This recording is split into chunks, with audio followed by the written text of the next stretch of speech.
함께 사도신경으로 신앙 고백하시겠습니다. 나는 전능하신 아버지 하나님 천지의 창조주를 믿습니다. 나는 그의 유일하신 아들 우리 주 예수 그리스도를 믿습니다.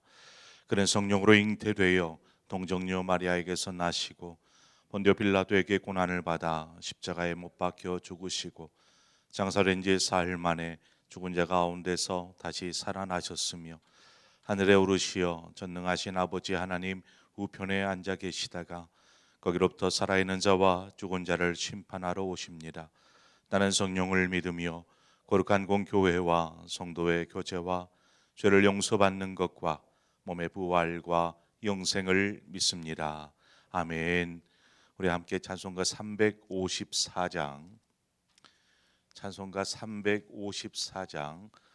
주를 앙모하는 자 올라가 우리 함께 찬송하도록 하겠습니다. 354장입니다.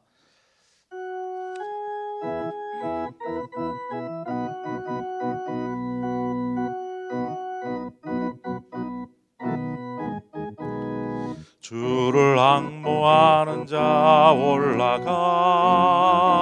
올라가 독수리같이 선한 싸움 이기고 근심 걱정 벗은 후 올라가 독수리같이 주 앙모하는 자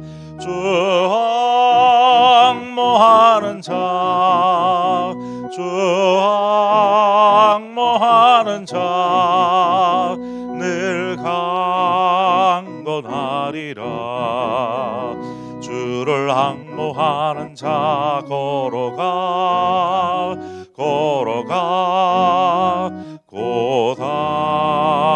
고단치 않네.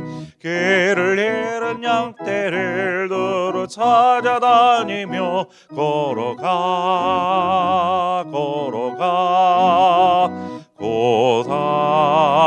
고단치 않네. 주 앙모하는 자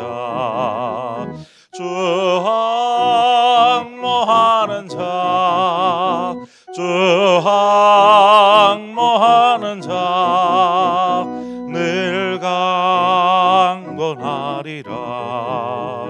주를 앙모하는 자 달려가 비곤치 않네. 전성문을 향하여 면류관을 얻도록 달려가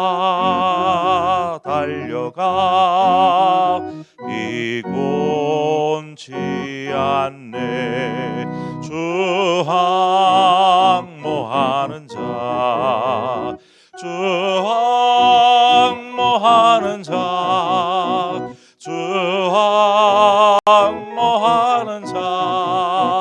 늘 강건하리라. 주를 앙모하는 자 올라가 독수리같이 은혜 안에 뛰놀며 그의 영광 보리라. 올라가 독수리같이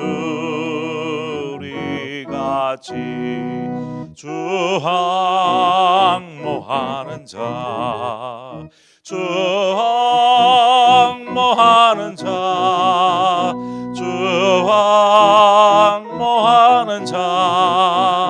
늘 강건하리라.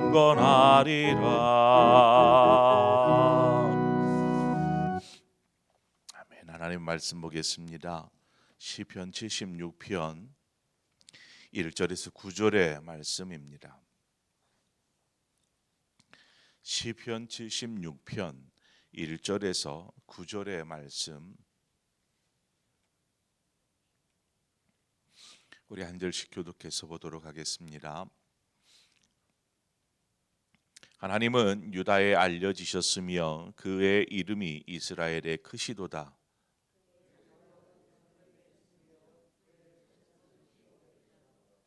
거기에서 그가 화살과 방패와 칼과 전쟁을 없이 하셨도다.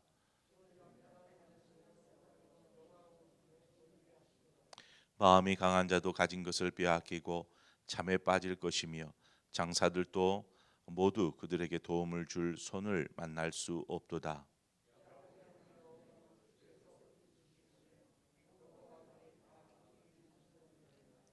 주께서는 경외받을 이시니 주께서 한번 노하실 때에 누가 주의 목전에 서리이까.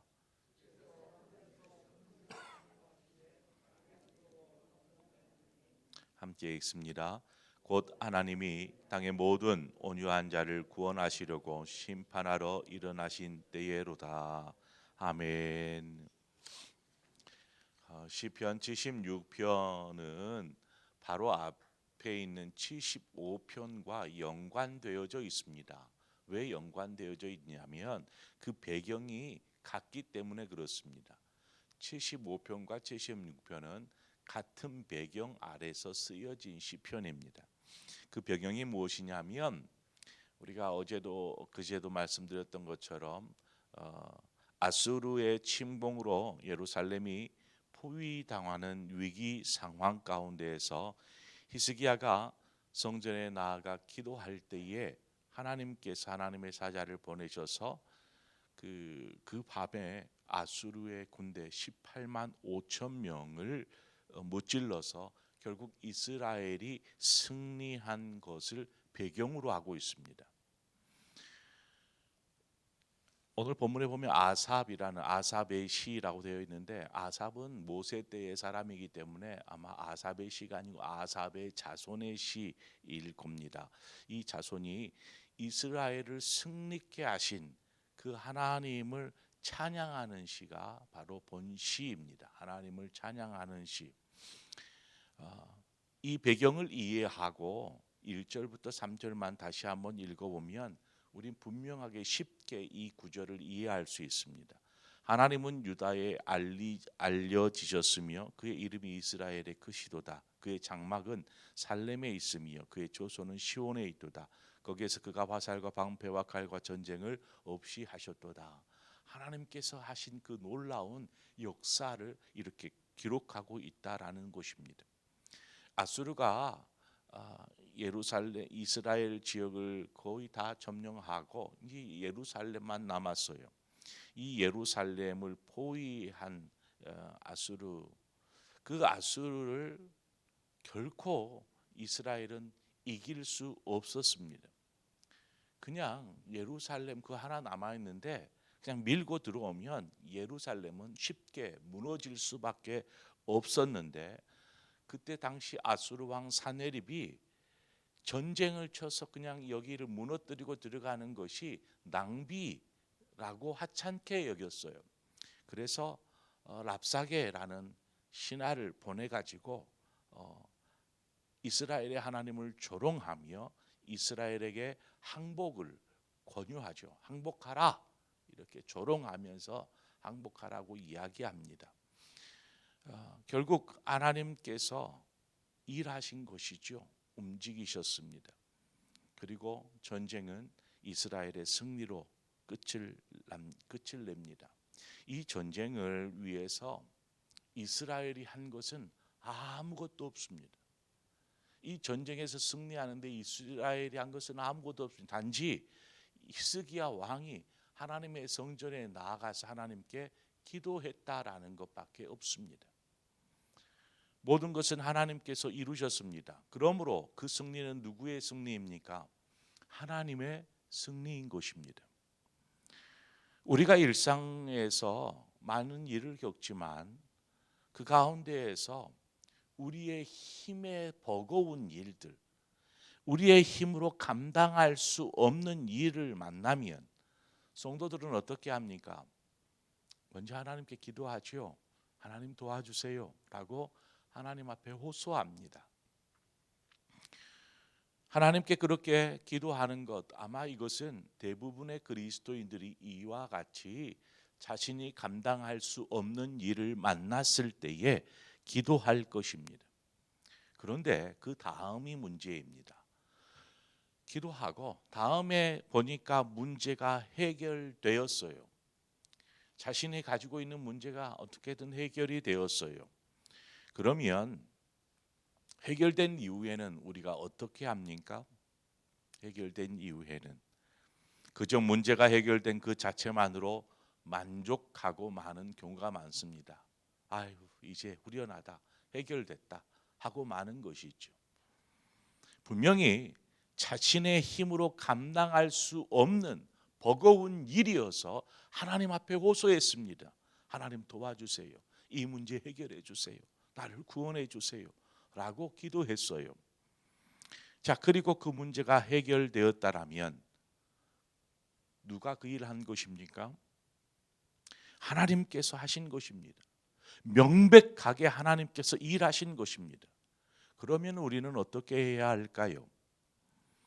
하나님께서 행하신 일을 인하여서 감사와 찬송과 영광을 올려드리는 그러한 삶이 되어야 되는데, 그것이 당연한데 그렇게 하지 못하더라는 것입니다.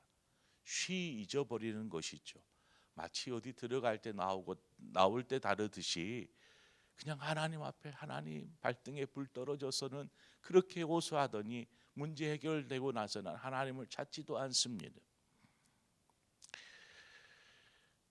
저자는 본문의 이 찬양시 승리케 하신 하나님을 찬양함을 통하여서 이스라엘 백성들에게 하나님으로 인한 승리입니다. 우리가 한 승리가 아닙니다. 우리는 아무것도 하지 않았습니다. 하나님께서 이 모든 것을 이루셨습니다 라는 하나님의 승리인 것을 시인할 뿐만 아니라 하나님께 이 찬양시를 통하여서 하나님 영광 받으십시오, 영광을 올려드리고 있는 것입니다. 여러분, 하나님은 우리 인간의 그러한 그 이기적인 마음, 어리석은 마음을 너무나 잘 아십니다. 왜냐하면 죄성이 있기 때문에 그래요. 죄성이 있어서 한순간 힘들고 어려울 때를 막 찾다가 뒤돌아서는 그냥 모른 채 하는 것이죠. 하나님 그래서 어떨 때는 일부러라도 아무것도 할 수 없는 상황에 처하게 만드시고 그때 일하시는 경우를 성경을 보면 종종 보게 됩니다. 사람이 아무것도 할 수 없는 상황에서 하나님이 일하심으로 하나님은 살아계시고 전능하시고 그 모든 승리가 하나님의 것이기에 하나님께 영광 올려드리는 삶을 살라라는 의미에서 그렇게 일하실 때가 있습니다. 하나님께서 그렇게 일하실 때가 출애굽하던 이스라엘 민족을 하나님께서 어디로 인도하십니까? 이스라엘 백성들을 막다른 길로 인도하십니다. 막다른 길. 그래서 홍해 앞에 이르렀을 때에 이스라엘이 할 수 있는 건 아무것도 없었습니다. 이제 곧 있으면 애굽 군대에 의해서 전멸당하는 것밖에 남지 않았습니다. 아니면 그냥 홍해 바다에 뛰어들어서 죽든지 살든지 이렇게 되는 거죠. 좌우는 큰 절벽처럼 되어 있으니까 피할 길이 없는 것입니다. 아무것도 할 수 없는 그 상황으로 하나님은 일부러 몰고 가신 것입니다. 지금 홍해 앞에서 이스라엘 백성은 사면초가가 되어진 것이죠. 출애굽기 14장 14절과 13절에 모세는 그것을 보았어요. 하나님이 일하신다라는 것을. 그래서 이렇게 얘기합니다. 모세가 백성에게 이르되 너희는 두려워하지 말고 가만히 서서 여호와께서 오늘 너희를 위하여 행하시는 구원을 보라. 너희가 오늘 본 애굽 사람을 영원히 다시 보지 아니하리라. 여호와께서 너희를 위하여 싸우시리니 너희는 가만히 있을지니라. 그냥 가만히 있으라는 것입니다. 아무것도 하지 말고 가만히 그냥 지켜만 봐라는 것이죠. 아니, 지금 막 애굽 군대가 막 쫓아오고 있고 앞에는 그냥 홍해가 있고 어찌하라, 이제 우리는 죽은 목숨이다, 안절부절 두려움에 떨고 있는 이들에게 가만히 서서 보라 하는 것입니다. 하나님은 이스라엘 백성들이 보는 앞에서 어떻게 하셨어요?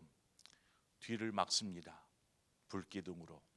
애굽 병사들이 더 이상 접근하지 못하도록 막으시고 앞에 있는 홍해를 쩍하니 가르십니다. 그리고 그 땅을 지나게 하시죠. 그 어느 누가 이 일을 상상이라도 했겠습니까? 바다가 열리고 그 길을 마른 땅처럼 걷는 그 일들을 누가 상상이라도 했겠습니까? 결국 홍해를 건넌 후에 이스라엘 백성들이 할 수 있는 것이 무엇이었겠어요? 그래서 출애굽기 14장에 홍해를 가르는 사건이 나오고 15장에 가면 모세의 노래가 나옵니다. 또 미리암의 노래가 나와요. 즉 하나님을 찬송하는 것이죠. 하나님이 하셨습니다. 온 이스라엘 백성들 앞과 더불어서 기뻐하며 하나님을 찬송하는 것입니다. 하나님을 잊지 않는 것이지요.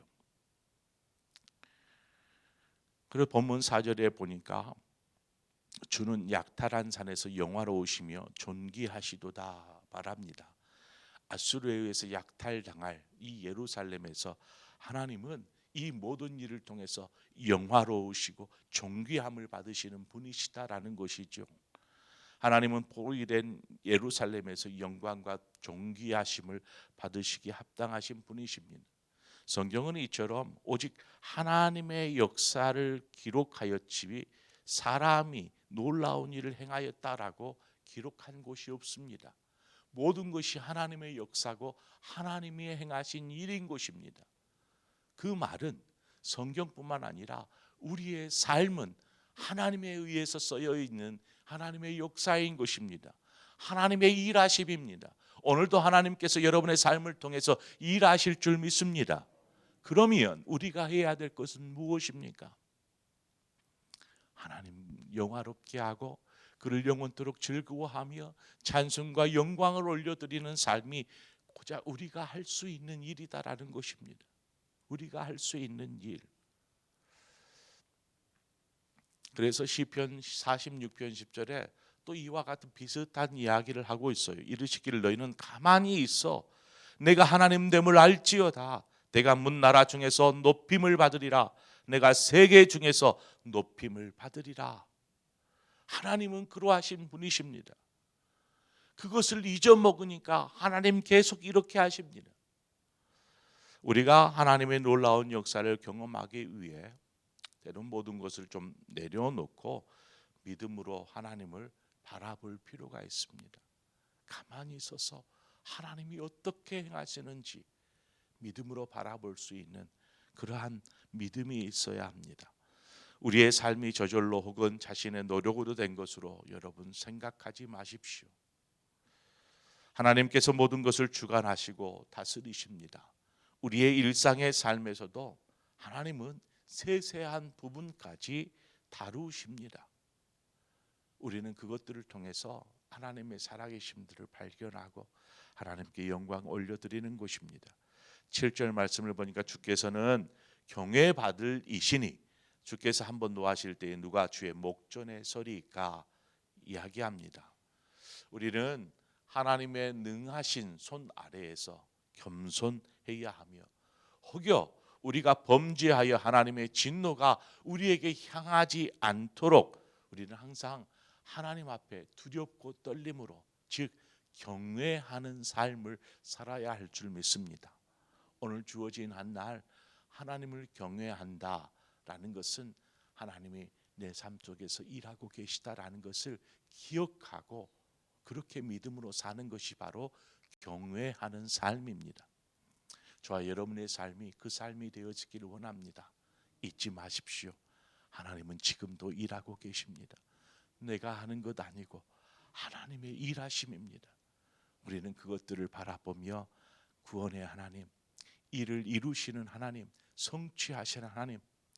그래서 예레미야 선지자가 고백하는 것처럼 일을 행하시는 여호와, 일을 지어 성취하시는 여호와, 그 하나님께 너는 부르짖으라 응답하시리라 말씀하지 않습니까? 이처럼 오늘도 이 시간에 그 하나님께 나아가십시다. 하나님 삶의 사소한 문제일지라도 하나님께 맡길 때에 하나님께서 놀랍게 일하여 주실 줄 믿습니다. 그러한 하나님의 역사, 하나님의 일하심들을 보고 하나님을 찬송하는 그러한 찬송의 삶을 사시는 저와 여러분의 삶이 되어지기를 주님의 이름으로 축원드립니다. 기도하겠습니다. 좋으신 하나님 아버지, 하나님 이 새벽에도 우리를 불러주셔서 감사합니다. 하나님은 지금도 일하고 계십니다.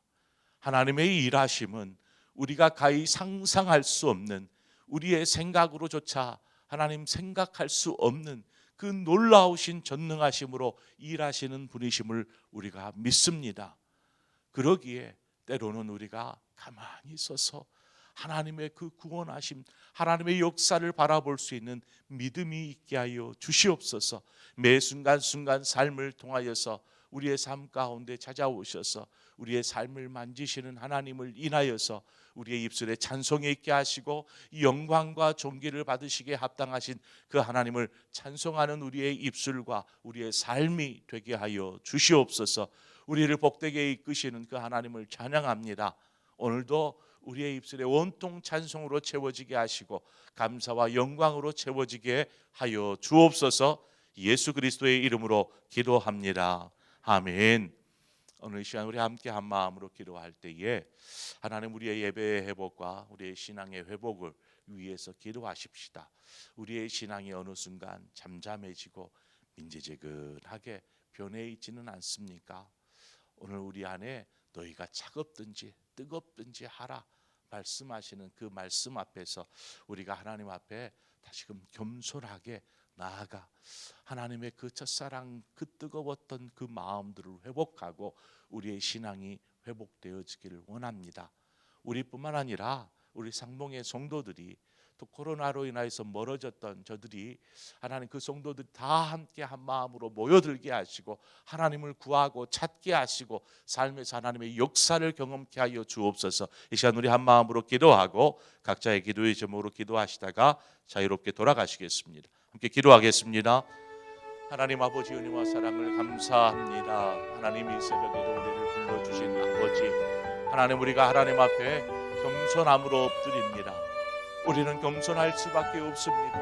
우리가 할 수 있는 것은 아무것도 없고 또 우리가 한 것도 아무것도 없습니다. 하나님께서 이 모든